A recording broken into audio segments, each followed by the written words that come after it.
Em nome do Pai que me criou, do Filho que me resgatou e do Espírito Santo que me santificou. Divina vontade, reina na minha vontade. Ó minha mãe, eu te amo, tu me amas, dá-me um gole da divina vontade para minha alma. Me abençoa, Mãe, para que todas as minhas ações sejam feitas diante de vossos olhos maternais. Eu não sou nada, Deus é tudo, Pai, eu te amo. Vinde, Espírito Santo, vinde por meio da poderosa intercessão do Imaculado Coração de Maria, vossa amadíssima esposa e nossa mãe. Amém.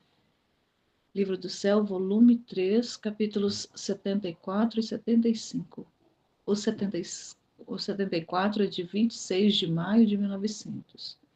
O querer de Luísa é um com o de Jesus. Encontrando-me muito afligida pela privação de meu adorável Jesus, que ao mais vem como sombra e relâmpago, sinto que não posso seguir adiante, se ele quiser continuar assim. Então, encontrando-me no máximo da aflição, por pouco se fez ver, todo cansado, como se estivesse necessidade de um alívio. E pondo os seus braços ao meu pescoço, me disse: Amada minha, traze-me flores e circunda-me todo, porque me sinto definhar de amor. Minha filha, a dor do perfume de tuas flores me será de alívio e porá um remédio a meus males, porque definho e desfaleço.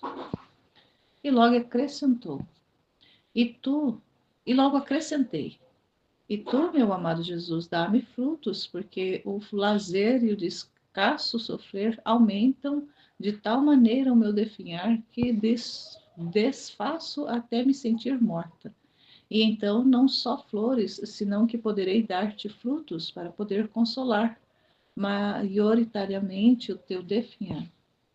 E Jesus voltou a falar e me disse: Ó, como nos ajustamos bem, não é verdade? Parece que seu querer é um com o meu. Por um momento parecia que ficava aliviada, como se quisesse cessar o estado em que me encontrava. Mas depois de um pouco me encontrei imersa na mesma letargia de antes, privada de meu sumo bem, abandonada e sozinha. E aqui é a conformidade do querer da Luísa com o de Jesus, porque ele aparece para ela sofredor e ali, por causa do amor, ele fala que por causa do amor, e ela reclamando porque ela estava ali sem sofrimentos. Nesse trecho, ela está sem sofrer. Então, ela reclama a Jesus porque, na verdade, o sofrer para ela, ela já tinha entendido a preciosidade do sofrer, o bem que é o sofrer, ela já tinha compreendido isso. Então, quando ela estava sem sofrimento, para ela era mais sofrimento ainda, ficar sem sofrer. Então, ela pede, né, pede para poder sofrer mais, porque eu quero me unir mais ainda com o Senhor. E ele fala para ela antes, né, dela pedir novamente que aumente os sofrimentos, ele fala que o sofrimento dela, ali, aquele estado de vítima, para ele é como se fossem flores perfumadas. E aí ela fala, se você aumentar ainda mais, compartilhar mais comigo, não só flores, mas poderei produzir frutos. E para ela não era, porque quando ela estava nesse estado de descanso, sem sofrimentos, ele não vinha. Então, para ela era mais sofrido, porque ela preferia estar sofrendo 1000 mortes, mas estar do lado dele, estar junto com ele, ter a presença dele. Então, não era, o problema não era unir a vontade dela com a dele, era que ela precisava, tinha aquela necessidade de ter a presença sensível de Jesus junto a ela. Então, o restante para ela não importava, o que importava era estar com ele. No 75, de 27 de maio de 1900, o amor e a graça penetram nas profundezas do ser do homem. Esta manhã, sentindo-me mais do que nunca afligida pela privação do meu sumo bem, assim que me fez ver, disse-me: Assim como um vento impetuoso investe nas pessoas e penetra até nas vísceras, de modo a sacudir toda a pessoa, assim meu amor e minha graça, voando sobre as asas dos ventos, investem e penetram no coração, na mente e nas mais profundas partes do homem. Com tudo isso, o homem ingrato rejeita minha graça e me ofende. Qual não é a minha acerba dor? Eu estava toda confusa e aniquilada em mim mesma e não ousava dizer uma só palavra, só pensava: como é que não vem? E também, se ele vier, não vejo claramente, parece que perdi a claridade. Quem sabe se verei o seu lindo rosto revelado como antes? Enquanto assim pensava, meu benigno Jesus acrescentou: minha filha, por que temes? Se teu estado estás, se teu estado está nos céus pela união de nossos querer? E querendo me animar e compadecer no meu estado doloroso, me disse: tu és meu novo Jó. Não te oprimas muito, se não me vês com clareza. Disse-te desde o outro dia que não venho como é habitual, porque quero castigar as nações. E se tu me visses com clareza, compreenderias o que eu estou fazendo. E teu coração, como recebeu o enxerto do meu, por isso sei o que tu virias a sofrer. Como meu coração está a sofrer, porque sou forçado a punir as minhas criaturas. Então, para poupar-lhe essas dores, eu não me faço ver com clareza. Quem pode dizer as feridas que deixou ao meu pobre coração? Ah, Senhor, dá-me a força para suportar a dor. E aqui essa realidade do sofrimento, das privações, como sempre ela lamenta das privações, e Jesus falando para ela dessa graça que é o, o amor quando penetra dentro do ser humano, o que é capaz de fazer. Ele dá o exemplo de um vento forte, um vento impetuoso, aquela ventania tempestuosa, ela vai penetrando, ela parece que vai nos derrubar, parece que vai entrando dentro dos ouvidos, dentro da boca, dos olhos nossos, e chega a ponto de nos sacudir um vento impetuoso. E ele fala que assim é o amor dele, a graça dele, voa como essas asas dos ventos para investir e penetrar no coração e nas mentes, nas profundezas mesmo do interior do homem. E mesmo com tudo isso, com todo esse investimento que ele faz, com, levando o amor dele como esse vento impetuoso que vai adentrando, vai se adentrando por dentro do homem, mesmo assim o homem continua ingrato e faz com que ele seja ofendido muito, muito mesmo, e isso vai causando essa dor nele. E a Luísa ali toda confusa, toda pensativa, ela nem estava dando muita corda no que Jesus estava falando. Porque olha o que ela vai dizer. Eu estava confusa, aniquilada em mim mesma, e não ousava dizer uma só palavra, e ela só pensava, ela estava pensando nela. Nesse momento, nesse trecho, revela um pensamento voltado para ela. Ela não estava nem dando ouvidos ao que Jesus estava falando. Ela fala, como é que não vem? Então, ele está falando das penas dele, está falando do amor dele, da realidade de todo o investimento que ele faz, de todo o movimento, de todo o empreendimento para poder fazer com que o amor dele penetre no mais profundo do ser do homem. E ela pensando nela, por que que ele não vem? Ah, por que que ele não vem? E eu não vejo ele claramente. Parece que eu perdi a claridade, parece que eu não consigo mais ver ele, eu não vejo mais o seu lindo rosto como eu via antes. E aí ela perdida nos pensamentos, ele falando uma coisa e ela pensando em outra. Aí ele vai dizer para ela: minha filha, por que temes? O teu estado está nos céus pela união dos nossos quereres. Então, ali já existe uma união. Ela já está unida porque ela quer a vontade de Deus. Ela já quer a vontade de Deus. Está no volume 3, mas ela já quer a vontade de Deus. Ela quer estar unida com Ele. Ainda não compreende ainda o que é a divina vontade, porque Ele não começou a revelar ainda, mas ela quer estar com Ele, ela quer o querer dEle, ela quer a vontade dEle, ela quer tudo que Ele quer. Mas muitas vezes, quando Ele vem falando das penas, das dores, dos sofrimentos dEle, ela está pensando no sofrimento dela de estar privada dEle. E aí ele vai querendo animar ela e vai dizendo para ela que ela é como o novo Jó dele. Tu és o meu novo Jó. Não te oprimas muito se não vês com clareza. Não fique perturbado, não fique perturbado se você não está me vendo com clareza.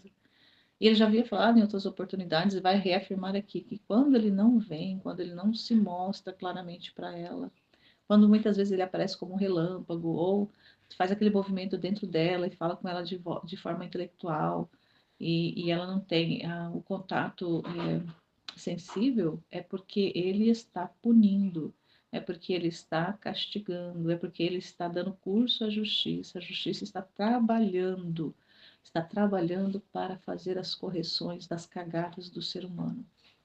A justiça está trabalhando para fazer as correções das melecas que o ser humano vai fazendo na terra. E por isso, enquanto ele está dando curso à justiça, ele não vem para ela, porque se ele vier, ele vai fazer mais, vai trazer mais sofrimento para ela, porque quando ele castiga, ele sofre muito mais. Ele está sofrendo, ele está afligido, ele está, nossa, tudo aquilo que ele permite que a justiça faça ao ser humano na terra, ele recebe nele, porque o ser humano é parte de Jesus, é o corpo, é membros do corpo de Jesus. Todos nós somos membros do corpo de Jesus, então tudo aquilo que ele permite que o ser humano passe aqui na Terra, ele recebe também, porque ele é a cabeça, está ligado, misticamente está ligado. Então não dá para o corpo sofrer e a cabeça não ser afetada. Não dá para ter lá olha só, uma coisa assim que é interessante, que quando a gente tem um machucado, qualquer machucado no nosso corpo, em qualquer região do nosso corpo, a gente só sente a dor por causa das ligações, das terminações nervosas. Se não houvesse terminação nervosa, o corpo não receberia o reflexo da dor que foi lá naquele localzinho, naquele pontinho. Então, vamos imaginar ali um cortezinho que foi feito no dedão do pé. Um cortezinho lá que foi feito. Por causa das terminações nervosas, a interligação todinha, o corpo todo vai sofrer por causa daquele cortezinho no dedão do pé. E quem é responsável por essa comunicação é o nosso cérebro, é a cabeça, está na cabeça. O local de fazer toda essa comunicação para o restante do corpo é a cabeça, porque ali está a centralização de todo o nosso sistema nervoso. Então, se imagina se isso acontece no nosso biológico, imagina no espiritual, onde Jesus é a cabeça, onde ele é ali o comando, ele ali é o computador central que comanda tudo. Então, todo o corpo, então todos os membros, todas as pessoas, todos os seres humanos estão interligados a Ele. Todos nós estamos interligados a Jesus. E quando o ser humano está no pecado, quando o ser humano está na desordem, o ser humano está comunicando também essa desordem para o corpo todo. Comunica de uma forma ou de outra e passa pela cabeça. Então, por isso que ele fica sofredor, por isso que ele fica em estado, que muitas vezes ela narra que ele está em estado deplorável, estado lamentável, ele aparece todo chagado, todo ferido, despedaçado, sangrando, triste, chorando, tantas e tantas narrações que ela faz de cenas que ele vê, e ele aparece assim para ela por causa das ofensas que as criaturas estão fazendo, ou seja, por causa dessas cagadas que o ser humano está fazendo, essas feridas que o ser humano está arrumando para si próprio, como também quando ele precisa usar da justiça, da correção. Então, também quando nós temos lá um machucado no nosso corpo, a gente precisa colocar um remédio em cima, ou fazer um curativo, ou fazer ali uma limpeza para pôr o medicamento para realmente funcionar, vai doer. Muitas vezes, hoje em dia até que os remédios vêm mais com anestésico do que tudo, mas antigamente os remédios eles eram, até hoje em dia o álcool já não arde mais que nem ardia antigamente. Eu lembro assim que quando era criança, quando a gente ia passar um álcool ou um metiolate numa ferida, num ferimento, num machucado, nossa, aquilo queimava de doer na alma mesmo, doía no coração, no corpo todo. Aquele medicamento que era aquele álcool que a gente colocava, não podia colocar um álcoolzinho em qualquer cortezinho, meu Deus, a gente quase morria, corria para não receber aquela medicação, porque doía mais. Hoje em dia já praticamente não dói. No álcool, você colocar um álcool numa ferida, não dói mais. Metiolate já vem sem causar dor nenhuma. Então, mas mesmo assim, quando ele usa do instrumento da justiça, muitas vezes esse remédio amargo, é, é, esse remédio que causa dor, que arde, que queima no local, ou seja, no corpo, ali na pessoa, naquela localidade, naquele território, naquela nação, onde ele está fazendo ali o trabalho da correção pela justiça. Então, e ele vai sofrendo, o corpo, né? Ele sofre, o corpo sofre, o que os membros sofrem, a cabeça também padece. Então é isso. Então, se ele aparece dessa forma sofredor para ela, ela sofre muito mais, porque ela ela tinha, e quando ela via, quando ele aparecia belo, sorridente, para ela, nossa, aquilo ali era um êxtase, aquilo ali era maravilhoso, aquilo ali era. Mas quando ele aparecia sofredor, ela sofria muito e ela queria receber nela os flagelos, ela queria receber nela os castigos para poder, tanto para poder livrar as criaturas, livrar ali as criaturas, como também para poder ele não sofrer. Só que também, de certa forma, quando ela recebia parte dos flagelos, quando ela aplacava, quando ela reparava sofrendo, no nome das criaturas, no lugar das criaturas, ele também sofria de igual forma. Por quê? Porque ela estava sofrendo e ela também era parte dele. E muito mais que ela estava sofrendo por causa dos outros. Então ele sofria mais ainda. Então fazer ela sofrer, fazia ele sofrer mais ainda do que ter que castigar quem merecia. Porque ela não estava ali, ela estava sofrendo não por causa dela, mas por causa dos outros. Então é interessante essa realidade, esse trabalho que ele fazia, e que às vezes ela não compreendia ou esquecia, talvez esquecesse, porque várias e várias vezes ele falava dessa realidade para ela. E então ele fala, né? Então, para poupar-lhe as dores, é que eu te faço ver, que eu não te faço ver com clareza, não te faço me ver com clareza, é para te poupar as dores, para te poupar sofrimentos. E aí ela fala, quem pode dizer as feridas que deixou meu pobre coração? Porque ela também ficava sofredora, porque ela queria participar do sofrimento junto com ele, ela queria ser útil para ele no sofrimento. Ah, Senhor, dá-me força para suportar a dor, porque vê-lo sofrendo era dolorido e não vê-lo também era dolorido. Então, eu sofri de qualquer maneira. Então, o trabalho de Jesus, ele é um trabalho que muitas vezes a gente não compreende. A gente compreende em partes, outras coisas a gente fica assim meio suspenso para a gente compreender, porque é muito grande. O trabalho dele muitas vezes vai fugir à nossa compreensão natural, na nossa compreensão humana. Só que assim, como a Luísa muitas vezes se oferecia para sofrer, talvez diferente, nós, talvez até mesmo, temos medo do sofrimento. Então, às vezes, quando ele dá circunstâncias para participar para a gente é, um pouco do sofrimento dele, às vezes a nossa natureza acaba gritando ali, acaba se contraindo e acaba rejeitando. Acontece, né? Alguns momentos até que a gente compreende melhor e aceita, outros momentos a nossa natureza fica gritando ali para que ele tire aquela realidade de sofrimento, de dor. Então é meio complicado. A gente é muito complicado. Nós, seres humanos, somos muito complicados. Porque ao mesmo tempo que a gente quer agradar a Jesus, ao mesmo tempo que a gente quer participar junto com Ele das dores, dos sofrimentos dele, também a gente é muito fraco, é muito pequeno e acaba que em muitas vezes, em vez da gente pedir força, Senhor, dá força para que eu possa aguentar. Como a Luísa falou, dá-me força para suportar a dor. Muitas vezes a gente fala assim, eu tiro essa dor de mim que eu não suporto, eu não aguento. Mas Ele que é a nossa força. Nós, por nós mesmos, não aguentamos nada. Nem o sofrimento menor que possa acontecer, a gente, por nós mesmos, humanamente, a gente não aguenta, a gente não aguenta, a gente não suporta.